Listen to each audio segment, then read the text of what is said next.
Yo! Welcome back to One More Mana. My name's Derik, and today I am coming at y'all with another fancy deck tech. As y'all can see, I still have the same temporary setup behind me. Got a lamp, got a big fancy chair, got some art going on, being all artsy and cultured and stuff like that. But don't worry, I am still going to be coming at y'all with the same spicy deck techs, all the Infect you can imagine, petty play decisions, and a strong inability to read Magic cards. So nothing's changed, don't worry about that. And today I am particularly excited because I'm deck teching one of my favorite commanders. I've actually done a deck doctor on it in the past, but I need a deck tech. I feel like I have to, my own personal deck. Now, 2020 has been a year of a lot of things. And in Magic, it was dubbed the year of Commander. But I feel like one other thing has kind of defined Command or Magic in general more in 2020, and that is Secret Layers. We have had, and I wrote this down, I think the exact count of Secret Layers was 4,312. And that's if nothing else came out this morning. I'll give or take a couple. But of all that, one just oozed out amongst the rest and stood on top. And that was a really forced pun, but that is Prime Slime. Prime Slime was my favorite of all of them. It was just an amazing secret layer. The art was great, and most importantly, my boy, the Mimeoplasm, was at the head of it. Now, the Mimeoplasm is an awesome deck, and if you want any of the cards in this deck, maybe you're super hyped for Kaldheim and you are ready for those pre-orders, or you're like most people and haven't even caught up with Commander Legends yet and you're still waiting to get those cards, head on over to TCG Player. TCG Player is absolutely amazing. Any types of cards you're looking for, any art, foil variants, whatever it is, TCG Player is going to have whatever you're looking for. One of the best things about it is you can search by your, basically looking for LGSs, so you can actually find and shop through TCG Player, choosing some local game stores in your area and helping to support them. It's amazing. And on top of that, you can use the affiliate link down below in the description to help support the channel. We really do appreciate all the help. Now, jumping back into the Mimeoplasm. The Mimeoplasm is 2 in Sultai, so black, blue, green for an oozy clony monstrosity that is just so much fun. And basically, when Mimeo enters, you exile 2 cards from any graveyard. It enters as a copy of one of them with the number of +1/+1 counters equal to the power of the other. Now, I misread this for the first year I played it. I thought it was a copy of one with the power and toughness of the other. No, you just throw the +1 counters on top. So if you get like a 6/6, whatever that you're making a clone of, and you exile a 10/10, you're throwing 10 +1/+1 counters on top of that 6/6, and you just got too much power. You're just punching people for more than you know what to do with, basically. And that's really the point of this deck, which should be zero surprise to anyone who watches me do any deck techs. I really like stomping things. I really like punching people. And this deck lets you do all of that while still being super creative in the process, because you're putting together these awesome combinations of creatures that are either your own or your opponent's. Now, I did go the self-mill route with this deck, primarily because 2 of my other favorite decks are a Villainous Wealth deck and a Scarab God deck, so I spend so much time playing all of my opponent's cards. I figured at some point I should probably play my own cards, and I didn't want to lose any more friends in the process. So I decided to self-mill with this, and I think it's cool because you do get to pick and pre-plan some of the awesome things that you want to go with. We won't waste too much time. I do want to jump straight into the creatures, because the creatures are really the lifeblood of the deck, the most of what we want, whether it's the giant things we're essentially reanimating with our commander, or even just some of the little effects we want. I want to try to get most of it onto creatures. So like with most creatures heavy decks, we want to get a lot of our ramp, card draw, removal, those types of things in our creature slot. But I wanted to do it in a specific way in this deck. Sultai is just straight up easy moding commander essentially at this point. Sultai decks are the type of decks, while just in the process of you playing Magic, it's cooking you breakfast, it's cutting your hair, it's walking your dog, it's doing everything you need, your chores, whatever, it's doing your schoolwork, it's doing your work, it's emailing your boss, it's doing everything for you. The list goes on, because Sultai knows no bounds. Sultai has no limits. It just does everything. And sometimes I like to kind of put, not necessarily limits on myself when I'm playing Sultai, but I like to make it a little bit more easy to interact with. And it kind of may seem counterintuitive, definitely not the best way to win necessarily, but I find it more fun. So a good example of this is with the way we ramp in this deck. Now, with ramping, one of the issues with Sultai is that it has so much land-based ramp that it just becomes hard to interact with. It really is. You can get to the point where you're on turn 6, 7, 8, and if you've land ramped properly in a lot of Sultai decks, you just have so much advantage that any non-green decks can't catch up. And if they are playing artifact-based ramp, one little board wipe and you just have so much of an advantage, you're basically going to win. So I really like playing basically temporary ramp over permanent ramp, and this sounds ridiculous, but I just find it more glass cannon and a little bit more fun. So as an example, Sultai, you're doing a lot of recursion stuff. You could honestly probably just run, Wood Elves, Farhaven Elf, all those, and recur them over and over again and blink them and do all this stuff, poop out all your lands, have a party. I decided to go with more explosive, easy to interact with ramp cards, stuff like Gyre Sage and Selvala, and different creatures that care about having like huge powers to tap for mana. Because you can literally just, bam, use a targeted removal, and it's gone. Like, you don't have that mana anymore. If there's a board wipe, all of a sudden you're back on par with everyone else. It just feels more fun to me, because even if I get to this point, sometimes with my Villainous Wealth deck, when I get the whole Cabal Coffers, all these different pieces, I can make like 30 mana a turn, and if someone does have the counterspell for Villainous Wealth, well, that next turn I still get 30 mana. Like, I'm still probably gonna win the game. With this ramping strategy, if I get my Selvala in a 50-50 creature out and I have 50 mana to just do whatever I want with, somebody can just go bam, I blow up that Selvala, or bam, I blow up that big creature. All of a sudden you're back on parity with everyone else, and it just makes it feel like a more interactive game. I feel like I've gone on a long rant at this point, but I wanted to lean more towards these easy to interact with effects. And I'm doing the same thing with card draw too. You can literally just go run your Rhystic Studies and your Consecrated Sphinxes and all the insane stuff that exists in Sultai, but I wanted to lean more towards cards like Cold Eye Selkie and different things like that, or Toothy, and different things that either require you to do combat damage or draw cards or have your commander out.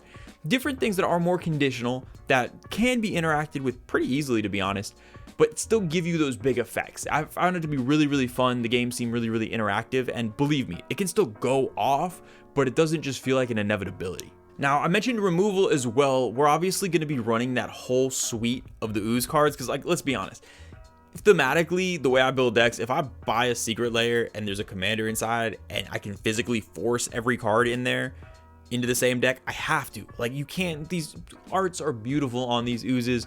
All of them are getting thrown in here, and it just so happens that Acidic Slime and Scavenging Ooze are two of the better single target removal type creatures you can get in this deck anyway, so it just worked out perfectly. Now, in addition to these veggie categories that we want to have in our creatures, we need to have the basics for now, a graveyard deck, and that's all the Dredgers and Self-Mill and different things like that. So, you know, the Golgari Thugs, Grave Trolls, Stankweed Imps, all that type of stuff. We're getting all of those in here. You know, you can throw in Hermit Druids, really whatever you want to self-mill. You need a good amount of that. But when it comes to filling these graveyards, there's a couple that really stand out to me, and it's kind of a different direction you can go outside of milling, and that's with cycling creatures. Cycling creatures are phenomenal in this deck because you get to basically pick a giant creature, throw it in the graveyard, draw a card in the process, keep some cards in hand while still filling your graveyard to give big threats. It's really just perfect. And my two favorite examples of this are two relatively newer cards from Ikoria. The first is going to be Void Beckoner. I think it's the Space Godzilla Death Corona thing. With all the hype, you know, it's $200, it's insanely expensive. It's now you get one for like $6. But either way, this card is amazing in this deck. This is essentially, you can throw Death Touch onto something, but most of the time it's just 8+1/+1 counters to throw onto something, just the cost of cycling it, which is phenomenal. And the one that's even better is going to be, it still sounds ridiculous saying it, but Godzilla.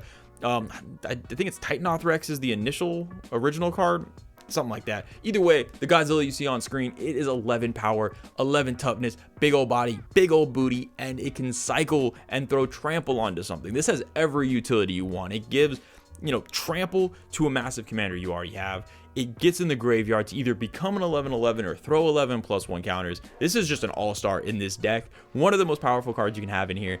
And it really does make it easy to late game, if this is in there, just punch someone for a crazy amount of damage. Now, a lot of the flashiest creatures in the creature category, I'm going to save for the game-winning step, spoiler alert, because there are some spicy ones in here. But I do want to point out just a few of my personal favorites that I was just very excited to put in here and that I love what they do. The first one's Nimble Obstructionist. This is just a great utility, and this is kind of the theme with my three favorite creatures, is that they fill so many roles.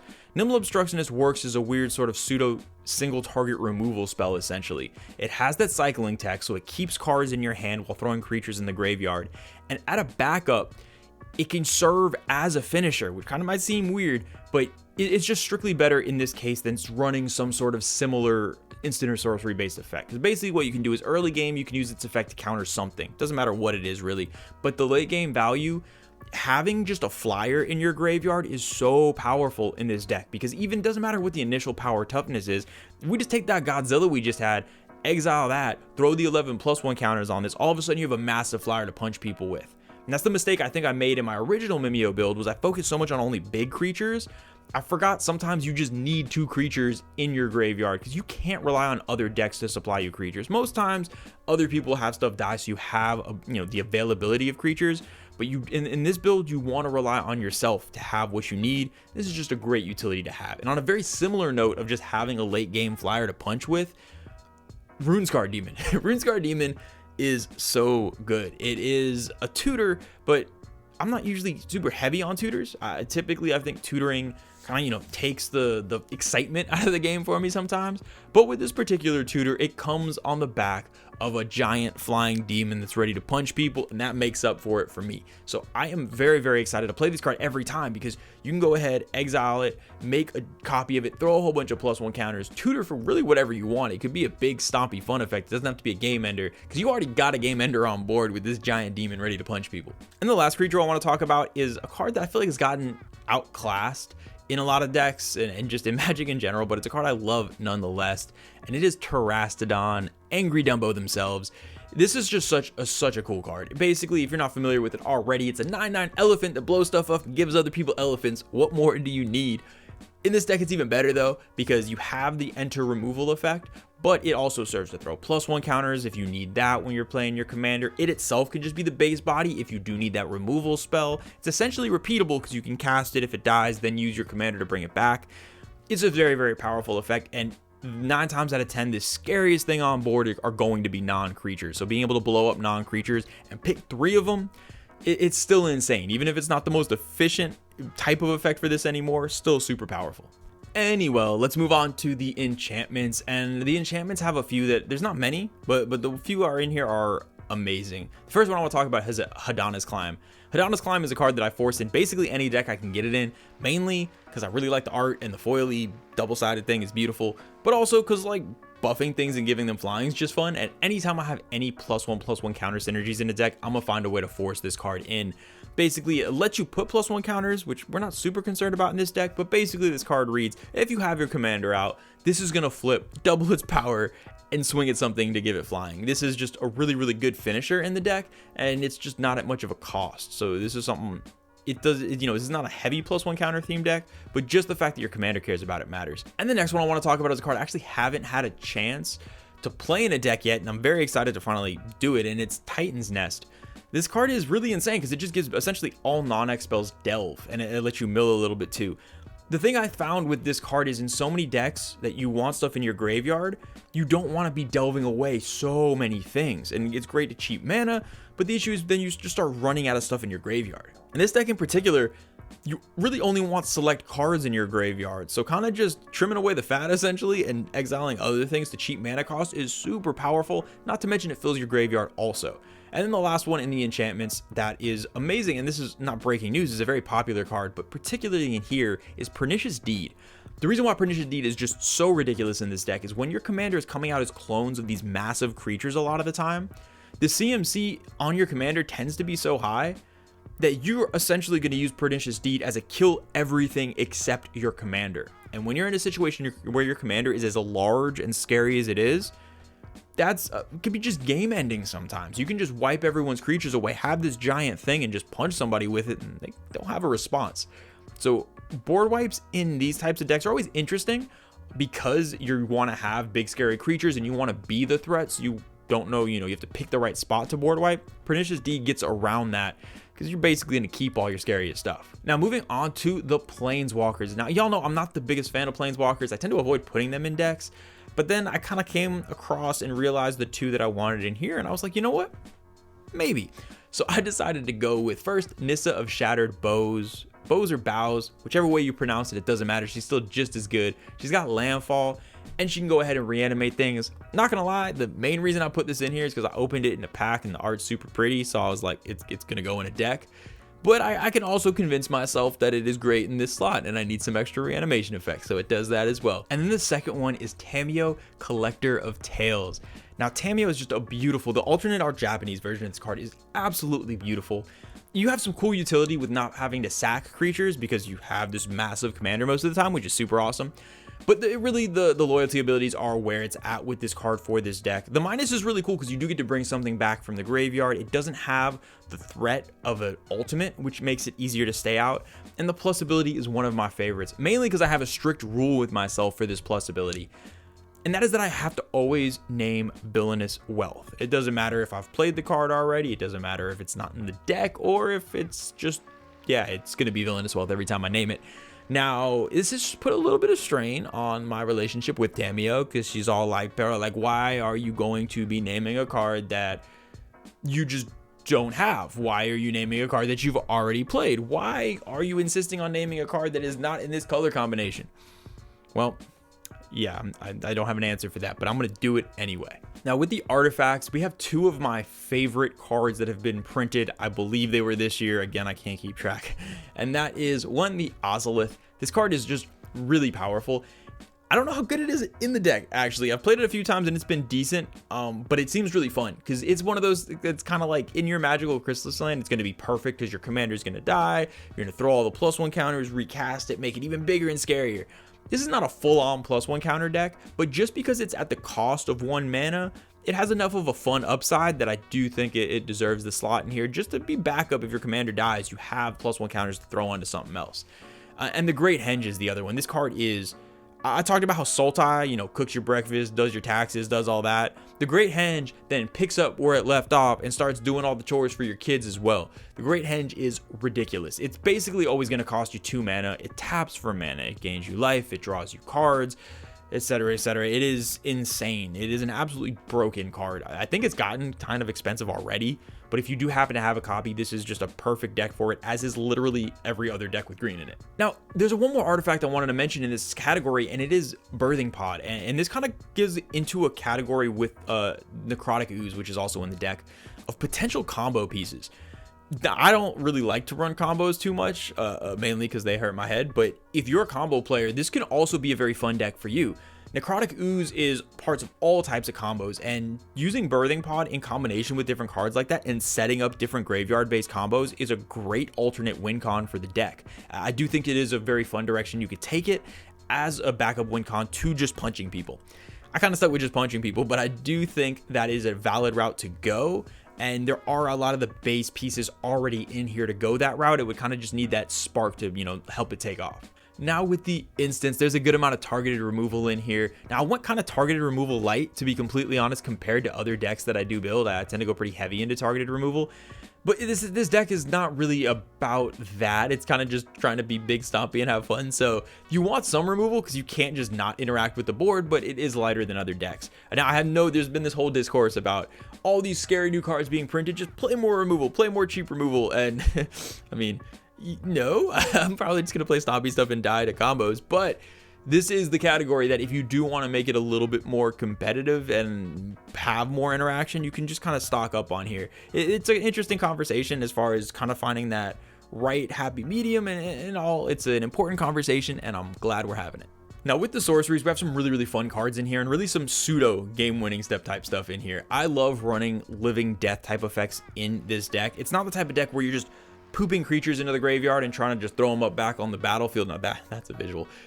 But you can still take advantage of these cards. Even though you're exiling some of your big threats to your commander, unless you cast your commander like 6 times, you're never going to have enough mana to just exile all of your big threats. So this is a great way late game to be able to bring multiples of them back. Now, if you're playing other graveyard decks, obviously you may not want to cast these, but it's your card, so you get to choose when to cast it. If there's another graveyard deck, just hold back. Now, I am running All Hallows Eve. Twilight's Call is just a strictly better version of the card. Like, you might as well just run Twilight's Call. It's also like 1/1000th of the price. But if you're like me and you just happen to have some old Magic cards and you really love the art, it's a really fun card in this deck because it's kind of like a countdown. So if you're getting big threats in your graveyard, people have a chance to exile them. They have way too much time to answer what you're trying to do, but it's a fun way to potentially just throw out your graveyard and have a good time. There's other kind of cards that fit into this category, like a Spider Spawning is a great card. That's a win con in so many decks, but in this deck, it's kind of just a survival plan. You can have a good amount of creatures in your graveyard, play this, get a bunch of reaching spiders to protect yourself from the wrath of everyone that you've angered from swinging at them and punching them repeatedly. So these are good cards in the deck that don't necessarily serve the same roles they would in others, but do have fun effects for the deck. Now, when it comes to graveyard filling effects and like those dredging type effects, I think the two most important ones are going to be Buried Alive and Life from the Loam. These are incredible effects to the surprise of no one, but it's just so important in here because Buried Alive will let you hit not only any targets for reanimation with Mimeoplasm, but it'll also let you get your engine going if you want to shoot for dredgers, or you can pick both. And Life from the Loam is obviously super important because one, it can dredge, but most importantly in this deck, there's just a general rule in Magic. If you are missing land drops and you dredge, you will dredge only lands. It's the way it is. That's the rules. So this is a way to get around those unfortunate rules of Magic. And when you dredge, you can go ahead and bring some lands back so that you don't miss every land drop, which again, I mentioned we have some cool, crazy ramp effects, but hitting land drops is still kind of a good thing to do. And with the lands, it's real simple for the mana base, being completely honest. 3 colors less, I say it every time, run lots of basics. Don't worry about, I have the deck list up. I actually don't think I'm running any fetch lands in this build, so there might not even be any in the deck list. But you can really just run mostly basics. This is a type of deck that's moving at a slower speed, so even running a lot of tap lands and bounce lands and stuff like that really doesn't matter too much because we're really not trying to outrace anybody. We kind of are moving at the speed of ooze ourselves and kind of just crawling along. But the 2 lands I do really want to point out that I do find to be very crucial to the deck. One is Alchemist Refuge, just because getting Vidalcan Ori on a land, it's just too good not to have. It doesn't cost us a slot. And sometimes when our commander gets really big and really scary, it allows us to go ahead and give it pseudo haste, essentially, so we can do it end step before our turn and just go ahead and swing right away. And the other is Gyre Reach Sanitarium. It's just another way to get cards in our hand and selectively put cards into our graveyard to hit those dredgers or big scary creatures that we really don't want to cast. All right, now let's move on to the best part of every deck, in this case, the ooziest part of this deck, and that is the game-winning step. How are we about to win the game with this deck? Now, there's quite a few different ways, and I'll kind of list this as an honorable mention, which is just the most straightforward way, which is just straight up punching people. Like, you're making some big creatures with Ivan Ooze. You're just going ahead, turning sideways, and getting into people's faces with it. But that's kind of the most simple way, and it's kind of the most obvious, but there are kind of some alternate ways to win that I think are just really fun in the deck. Now, the first way is going to be a combination of 2 cards, and it's going to be some combination of either Lord of Extinction or with Gerard. Now, playing these cards in combination can be pretty powerful. I'll be straight up. You may not want to do that if you're in a play group who doesn't like kind of out of nowhere wins. So basically how it'll work is if you get Gerard and Lord of Extinction out, use Gerard's effect. If there's anybody with some graveyards, sack Lord of Extinction, everybody dies. That's basically how it works, and you're just left standing there. And especially because we have this commander where we can use Lord of Extinction to create these giant monstrosities, and Gerard's very easy to bring back and play again, it's a pretty consistent way to kill people with this deck. But the best part about this combination is that if you don't want to be at that power level, just pick one. If you just run Gerard in the deck and don't run the Lord of Extinction, just by getting your commander giant, you'll have to work a little harder, but you can still drain the table and use it as a game-winning effect. On that same note, if you don't want to run Gerard, you just want to run the Lord of Extinction, all of a sudden that little nimble obstructionist that you had becomes so massive that you can then swing and take somebody out. So I do think you should run at least one of these and just base it on what power level you want to be at. But I guess I'm just kind of a mean person. I do want to run both. It's really fun, and in a type of deck like this that is slow moving, it is great to have an explosive win con like this. Now the second way is going to be little to no surprise. It's a card I kind of teased earlier.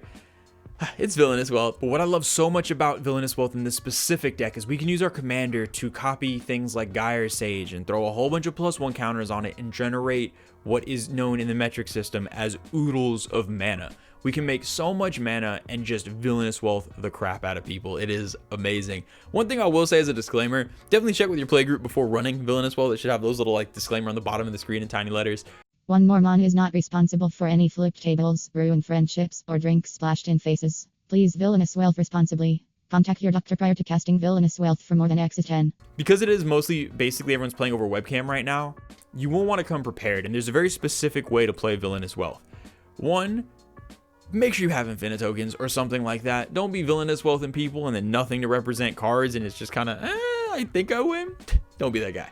Then the other thing that you can do is basically play it in a way that's kind of self-contained, and this is kind of my favorite way to do it. If I have Villainous Wealth for 30 on a webcam game, I'll just have them start flipping cards. I'll pick like 3 or 4 as they're flipping, write them down.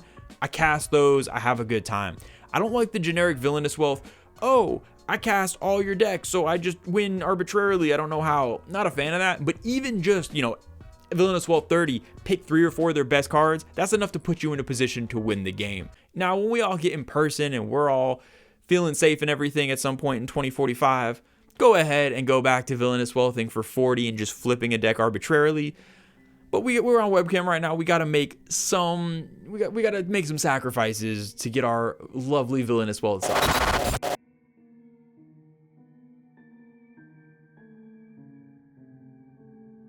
And now, the last way to win the game is zero surprise, and I feel like it's been so long since we've gone here, and that is we're going right back to Phyrexia with Infect. And now you can go very, very heavy into Infect with the Mimeoplasm. You can go straight up into stuff like Putrefacts and running Glistener Elves and every little Infect creature to make them big and swing. I use so much constraint.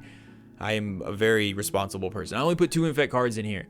The first one is going to be Blighted Agent, and this is one that is just a beautiful card. It's a 1/1 unblockable Infect, meaning when you just throw all these +1 counters on it, all you need to do is make it a 10/10 and remove target player. And the second one is one of my favorite Magic cards ever printed. It's one of the reasons why I love this deck so much, because I'm pretty sure if 1A is Villainous Wealth, 1A.5 is going to be Skittles. Skitherix, the Blight Dragon. I love her so much.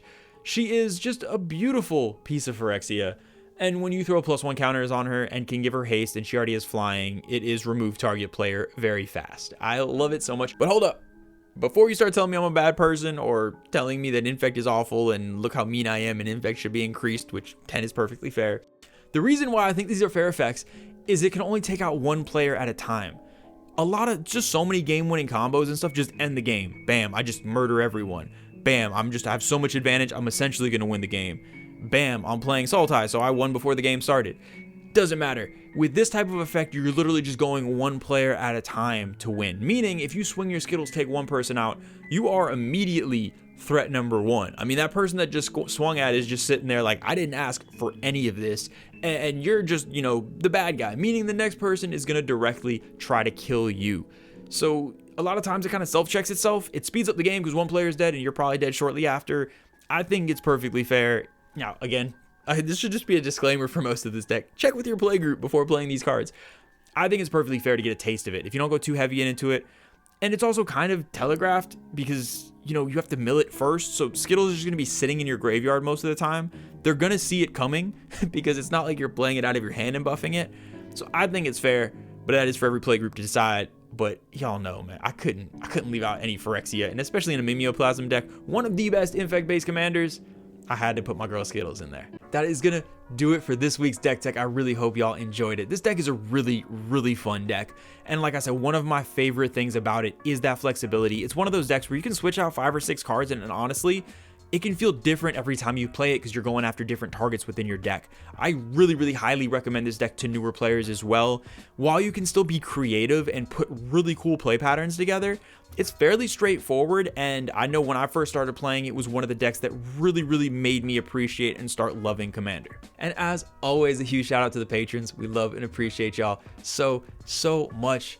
Everybody should definitely come join us. As always, every Saturday night, 8:30 p.m., we do our weekly Twitch stream of gameplay, all that petty, all that fun, all those misplays. It's always there, and it's always a good time. There are so many exciting things to come. I really just had to literally squeeze this in between Commander Legends and Kaldheim, because at the time of recording, Kaldheim previews had barely started, so I feel like I had like a 2-day period to get this in before Kaldheim goes into full swing. But there are so many things to come. I still have some leftovers from Commander Legends. Kaldheim's coming. 2020 is almost over. It's a good time. But until then, I will see y'all next time.